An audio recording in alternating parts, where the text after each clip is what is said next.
నమస్తే. Welcome to our channel. నేను విశాలిని. మాజీ వైసీపీ ఎమ్మెల్యే జోగి రమేష్ గారైతే ఈరోజు కుటుంబ సభ్యులతో కలిసి విజయవాడ కనకదుర్గమ్మ గుడికి వెళ్ళి అక్కడ ప్రమాణం చేస్తున్నారు. ఈ నకిలీ మద్యం గురించి నాకు ఎటువంటి సంబంధం లేదు, ఎటువంటి ప్రమేయం లేదు అని చెప్పి ఆయన హారతి కూడా చేతిలో పెట్టుకొని ప్రమాణం చేస్తున్నారు. మరి ముఖ్యంగా చూసుకుంటే నకిలీ మద్యం సంబంధించి ఇద్దరైతే ఇంకా అరెస్ట్ అయి ఉన్నారు. అయితే ఎవరెవరు వాటాలు ఎంతంత పంచుకున్నారనేది కూడా మనకైతే సిట్ ద్వారా అయితే మనకి సమాచారం అయితే బయటకు వచ్చింది. మరి దీని మీద పూర్తిగా విశ్లేషించడానికి మనతో పాటు స్టూడియోలో ఉన్నారు ప్రముఖ రాజకీయ విశ్లేషకులు అడుసుమల్లి శ్రీనివాస్ గారు ఉన్నారు. వారిని అడిగే విషయాలను తెలుసుకునే ప్రయత్నం చేద్దాం. నమస్కారం సార్. నమస్కారం సార్, ఇప్పుడు ఈ మధ్యకాలం ఏపీలో నకిలీ మద్యం గురించి వ్యవహారం బాగా జరుగుతుంది జోరుగా. అయితే దీనికి జోగి రమేష్ గారు అయితే ఈరోజు కుటుంబ సభ్యులతో కలిసి విజయవాడ కనకదుర్గం గుడికి వెళ్ళేలా ప్రమాణం చేస్తున్నారు. నాకు ఈ కేసుకి అసలు ఎటువంటి సంబంధం లేదు, నన్ను కక్షపూరితంగా మీరు కుట్ర చేస్తున్నారని జోగి రమేష్ వ్యాఖ్యలు చేస్తున్నారు. నిజంగా ఇప్పుడైతే ఈ నకిలీ మద్యానికి అయితే ఇంక ఇద్దరైతే అరెస్ట్ అయి ఉన్నారు సార్. ఇప్పుడు సిట్ అధికారుల ద్వారా అయితే ఎవరెవరు ఎంత వాటాలు పంచుకున్నది కూడా మనకి సిట్ అధికారుల ద్వారా మనకి బయటకు వచ్చింది ఇదంతా. అయితే ఇప్పుడు జోగి రమేష్ వ్యాఖ్యలు ఏ విధంగా చూడాలి సార్? ఫస్ట్ ఇప్పుడు అంటే జోగి రమేష్ అసలు ఫస్ట్ నిన్ను ఎవరు అడిగారు ఆరతి చేతిలో ఆరతం? నేను చేతిలో పెట్టుకున్నాడు అనుకున్నాను, ఏదో ప్రమిద పెట్టుకుని అందులో పెట్టాడు, డైరెక్ట్గా చేతిలో అంటించుకున్నాడు అనుకున్నాను. నేను ఏ తమలపాకు ఏదో పెట్టుకుని దాని మీద పెట్టి అంటించుకున్నాడేమో అనుకున్నాను. కాదు, ప్రమిద పెట్టుకున్నాడు. ప్రమిద పెట్టుకుని ఇలాగా మీకు అమ్మూరు సినిమాలో రామిరెడ్డిలా చెప్తున్నాడు ఏంటండి. అలా కాదండి. ఆ మాత్రం దానికి కోర్టులు, జైళ్ళు, పోలీస్ స్టేషన్లు ఎందుకండి? అన్ని పోలీస్ స్టేషన్లోనూ కోర్టుల దగ్గర కానీ ఒక మూట ఆర్తకర్పూరం అక్కడ పెడితే అక్కడ రాగానే జడ్జి గారి ముందు నిలబడేలాగా అన్నారనుకోండి, ఆరతికి ఇచ్చుకుని నేను ఏం చేయలేదండి, నాదేం తప్పులేదండి, నా ఆరతికి ఇచ్చేసుకుంటే సరిపోద్ది కదా. అంతే కదండి. వీళ్ళు కొత్తగా చెప్తున్నాడు ఆడ ముఖం ఆడు వాటం ఏంటండి అతను. నువ్వు ఈ డ్రామాలు వాలంటీరిటీ ఖచ్చితంగా నీ పాత్ర ఉంది అందులో. ఆ జనార్దన్ అన్నవాడు చెప్పాడు కదా, నువ్వే చేయమన్నావని. ఇంకా అంతకన్నా ఏంటి? ఈ కోర్టుకి సాక్ష్యాలు కావాలా? సాక్ష్యం చెప్తున్నాడు నువ్వు ఉన్నావని. నువ్వు లేవని నిరూపించుకోవాలి, నువ్వు లాయర్ని పెట్టుకో, దొబ్బేసిన డబ్బులు ఉన్నాయి కదా. ఖచ్చితంగా నిన్నైతే జైల్లో తీసుకెళ్తారు. నీకు మ్యాక్సిమం టైము 15వ తారీఖు దాకా ఉండొచ్చు ఉంటే, నవంబర్ 15వ తారీఖు దాకా. చాలామంది ఎదురు చూస్తున్నారు మీ బాస్ని నిన్ను మొత్తం అందరినీ ఒక దాంట్లో వేస్తాను. జనార్దన్ అన్నవాడు గోవాలో అరెస్ట్ చేయరు కదా. గోవాలో ఎలా చేయాలి, కలపాలి, రసం సాంబార్ ఎలా చేయాలో చెప్పిన పట్టుకొచ్చారు ఏంటండి. ఈ గతంలో జగన్ ప్రభుత్వం ఉన్నప్పుడు ఇతను బారు నడుపుకోవడం ఎంత దారుణం అంటే, ఆడ నకిలీ అమ్మేవాడు ఈడి బారులో ఈడే చేసుకుని అమ్మేసుకుని వాడు ఇంట్లోని. ఇప్పుడు ఎవడింట్లో ఆడు కర్రీ పాయింట్ ఎట్టినట్టు పెట్టేశాడు. ఇందులో ఇలాంటి దాంట్లో ఎక్స్పీరియన్స్ ఉన్నవాడు కాబట్టి అతను నువ్వు పట్టుకున్నావు. నీ ఇంటి ఎదురుగుండా పచారీ కొట్టు కాబట్టి అతనికి నీకు పరిచయం ఉంది కాబట్టి, ఎప్పటి నుంచో వాళ్ళ తాతల దగ్గర నుంచి పరిచయం అన్నావు నువ్వు. మొన్న నాడేమో నాకు వాళ్ళ సంబంధం లేదన్నావు. దీన్ని ఎలా నమ్మాలి?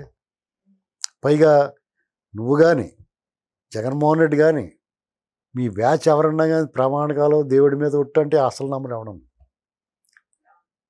మీరు ఇప్పుడు ఎవడన్నా సత్యసంధుడు, అత్యంత నిజాయితీపరుడు, ఇలాంటి వాళ్ళు ఎవరన్నా వాళ్ళు ప్రమాణం చేయక్కర్లేదు, వాళ్ళ మాట చెప్తే నమ్ముతారు విశ్వసనీయతను. Face is the index of mind అంటారు. నీ ముఖం అస్సలు నమ్మదగింది కాదు. నీ ముఖం చూస్తే నువ్వు పెద్ద దొంగోడు అని తెలుస్తుంది. అందులో అనుమానం లేదండి. ఎందుకంటే జగన్మోహన్ రెడ్డి బ్యాచ్లో వాళ్ళ మంత్రివర్గంలో ఉన్నారంటే వాళ్ళు బందిపోటు దొంగల కింద లెక్క. అలాంటి వాళ్ళే తీసుకుంటాడు అతను. ఒక మాజీ ముఖ్యమంత్రి ఇంటి మీద దాడికి వెళ్ళిన నీకు అసలు నీ మీద రౌడీ షీట్ ఓపెన్ చేయాలి వీళ్ళు, ఆ కేసు పెట్టి. వీళ్ళదే తప్పే, కూటమి ప్రభుత్వం కూడా తప్పే. ఒక్కొక్కడు కాపలా వీళ్ళకి, ఒక్కొక్కడు కాపాడుతూ ఉంటాడు. మరి మీకోసం పనిచేసిన వాళ్ళు, మీకోసం మాట్లాడిన వాళ్ళు, మీకోసం క్షేత్రస్థాయిలో యుద్ధం చేసిన వాళ్ళు, ఆస్తులు పోకుండా రక్తం చిందించిన వాళ్ళు సన్నాసులు. మరి ఏంటండి ఇది? చంద్రబాబు నాయుడు గారు, పవన్ కళ్యాణ్ గారు, లోకేష్ గారు కూర్చుని మనం వీళ్ళకి దప్పడం వేయాల్సిందే అనుకుని ఒక రౌండ్ వేయాలి మీరు. ఎందుకంటే ప్రజలు మీ చెట్టు పేరు మీకు వస్తుంది. వీళ్ళు దొంగతనాలు చేస్తారు, వీళ్ళ తప్పులు చేస్తారు, వీళ్ళ దోపిడీ చేస్తారు, వాళ్ళు అనిపించాలి శిక్ష, కానీ ఆ పాప ఫలితం కానీ వాళ్ళు అనిపించాలి. కానీ అపనింద మీ మీద వేస్తున్నారు. మీరు వదిలేశారు కాబట్టి మిమ్మల్ని మీద మీమే కోపం వస్తుంది. నిజంగా మీకేం సంబంధం? వాళ్ళని తీసుకెళ్ళి కొట్టి లోపల పడేయాలి అంతే. అది చేయకపోతే మీది కూడా తప్పు అవుతుంది. ప్రజలందరూ ఇది అడుగుతున్నారు. ఇందులో నేను మొహమాటలాగానే చెప్తాను, కూటమి ప్రభుత్వానికి మన హితవు, సూచన, సలహా, అభ్యర్థన, విజ్ఞప్తి, వినతి ఏదని అనుకునే ఉన్నాయి. వాళ్ళు మాత్రం ఇలాగా తిరుపతిలో తిరుపతి దేవస్థానంలో కరుణాకర్ రెడ్డిని వదిలేసిన, మద్యం స్కామ్లో జగన్మోహన్ రెడ్డి దగ్గరికి ఇంటికి వెళ్ళి లోపల నుంచి ఈడ్చుకు రాకపోయినా, ఈ కల్తీ సెకండ్ సిట్ వేసారు, చిన్న సిట్, ఈ జోగి రమేష్ని, బియ్యం దాంట్లో పేరు నానిని, చంద్రశేఖర్ రెడ్డిని, వీళ్ళందరినీ మీరు లోపల పెట్టకపోతే ఆ అపవాదు అపనింద మీరు మోయాల్సి వస్తుంది. వాళ్ళ గురించి, ఆ బందిపోటు దొంగల గురించి మీరు ఎందుకంటే మాట్లాడతారు? మీరు కష్టపడ్డారు, మీ వ్యక్తిత్వాన్ని హననం చేశారు, మిమ్మల్ని కించపరిచారు, మిమ్మల్ని బూతులు తిట్టారు, మీ మీద దాడులు చేశారు, మీ కార్యకర్తలను ఇబ్బంది పెట్టారు, మీ నాయకులను జైల్లో పెట్టారు. వీళ్ళ కోసమా మీరు ఉపేక్షించేది, ఉదాసీనంగా వదిలేసేది? మీరు చేస్తున్న పని అద్భుతంగా పరిపాలన చేస్తున్నారు, అభివృద్ధి చేస్తున్నారు, సంక్షేమం నెంబర్ 1 ఇన్ కంట్రీ, ఈ దేశంలోనే గొప్పగా చేస్తున్నారు. మీరు ఈ పావుల్ని, దొంగల్ని, వీళ్ళని వదిలిపెట్టడం అనేది సరికాదు. మీరు వదిలిపెట్టారని అంటే ఇంకా టైం ఉందనుకుంటున్నాను. కాదండి, ఇప్పుడే వేసేయాలని, టపారమని బుట్టలో పెట్టేయాలని. లేదనుకోండి, ఈ పిల్ల పావులు ఇంకా వస్తూ ఉంటాయి, మాట్లాడుతూ ఉంటారు. వాళ్ళు యాక్టివ్ అయ్యారు.